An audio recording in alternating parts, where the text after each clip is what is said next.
Hello बच्चों, आपका स्वागत है अपने YouTube channel Usha study classes में। तो बच्चों, आज हम पढ़ेंगे पीढ़ीगत अंतराल पर निबंध।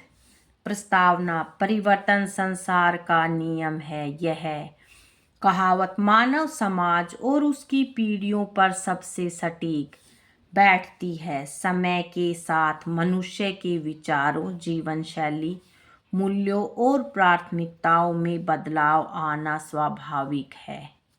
जब दो अलग अलग पीढ़ियों के बीच वैचारिक विश्वासों और कार्यों में यह अंतर स्पष्ट रूप से दिखने लगता है तो इसे पीढ़ीगत अंतराल या जनरेशन गैप कहा जाता है। यह केवल उम्र का अंतर नहीं है, बल्कि एक वैचारिक खाई है जो अक्सर माता पिता और बच्चों के बीच संवादहीनता और संघर्ष का कारण बनती है।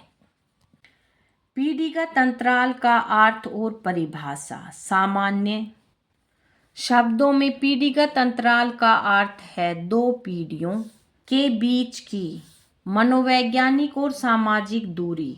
समाजशास्त्रियों के अनुसार यह अंतराल तब उत्पन्न होता है जब पुरानी पीढ़ी के अनुभव और परंपराएं नई पीढ़ी की आधुनिकता और नवीनता से टकराती है। पीढ़ीगत अंतराल के प्रमुख कारण: इस अंतराल के पीछे कई सामाजिक, तकनीकी और मनोवैज्ञानिक कारण उत्तरदायी है।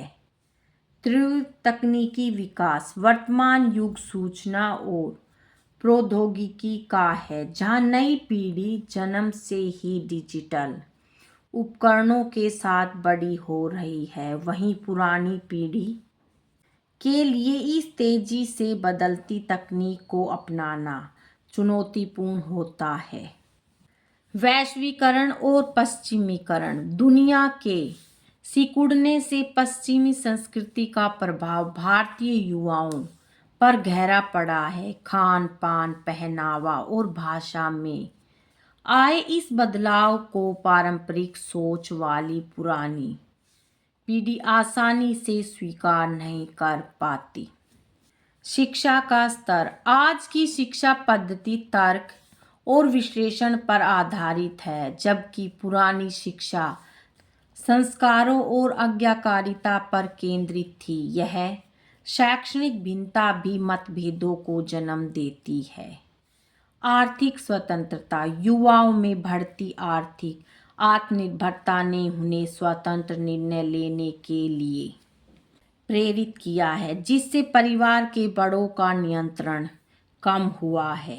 पारिवारिक संरचना में बदलाव: संयुक्त परिवारों का टूटना और एकल परिवारों का बढ़ना भी एक बड़ा कारण है, जिससे पीढ़ियों के बीच संवाद और आपसी समझ कम हुई है। विभिन्न क्षेत्रों में पीढ़ीगत अंतराल का प्रभाव: पारिवारिक संबंधों पर संवाद की कमी के कारण घरों में तनाव का माहौल रहता है। माता पिता को लगता है कि बच्चे उनकी इज्जत नहीं करते, जबकि बच्चों को लगता है कि उनके माता पिता उन्हें समझ नहीं पा रहे। सामाजिक मान्यताओं पर विवाह, कैरियर और धर्म जैसे विषयों पर दोनों पीढ़ियों के नजरिए में जमीन आसमान का अंतर देखा जाता है। कार्यस्थल पर विभिन्न आयु वर्ग के कर्मचारियों के बीच कार्यशैली और संचार के तरीकों को लेकर अक्सर असहमति बनी रहती है। भारत में पीढ़ीगत अंतराल की स्थिति: भारतीय समाज में यह द्वंद्व और भी गहरा है, क्योंकि यहाँ परंपरा और आधुनिकता का संघर्ष सीधे तौर पर देखा जा सकता है। ग्रामीण क्षेत्रों में जहाँ अभी भी पुरानी परंपराएं हावी है, वहीं शहरी क्षेत्रों में युवा पीढ़ी वैश्विक मानकों के अनुसार जीवन जीना चाहती है। अंतराल को कम करने के उपाय: पीढ़ीगत अंतराल को पूरी तरह समाप्त नहीं किया जा सकता, लेकिन इसे संतुलित जरूर किया जा सकता है। प्रभावी संवाद: बातचीत ही हर समस्या का समाधान है। पीढ़ियों के बीच खुले मन से संवाद होना अनिवार्य है।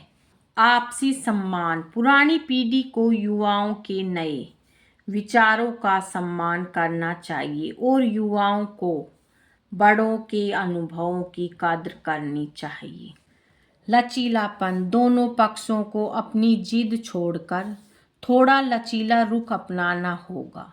तकनीकी समावेश, युवाओं को चाहिए कि वे अपने बड़ों को नई तकनीक सीखने में मदद करें ताकि वे खुद को अलग अलग महसूस न करें। सकारात्मक दृष्टिकोण, एक सिक्के के दो पहलू। पीढ़ीगत अंतराल हमेशा नकारात्मक नहीं होता। यह समाज में नवीनता लाने और पुराने रूढ़िवादी बंधनों को तोड़ने के लिए आवश्यक है। पुरानी पीढ़ी की स्थिरता और नई पीढ़ी की गतिशीलता मिलकर समाज को एक संतुलित दिशा प्रदान कर सकती है। उपसंहार, अंततः पीढ़ीगत अंतराल विकास की एक स्वाभाविक प्रक्रिया है। यदि इसे अहंकार के बजाय अनुभव और ऊर्जा के मिलन के रूप में देखा जाए तो यह समाज के लिए वरदान साबित हो सकता है। आवश्यकता केवल प्रेम, धैर्य और आपसी समझ की है ताकि परंपरा और आधुनिकता एक साथ कदम मिलाकर चल सके। बच्चों, आज की वीडियो में इतना ही। मिलेंगे नेक्स्ट वीडियो में एक नए टॉपिक के साथ। बच्चों, वीडियो अगर अच्छी लगे तो वीडियो को लाइक करें, शेयर करें और चैनल पे नए हैं तो चैनल को सब्सक्राइब करें। Thank you.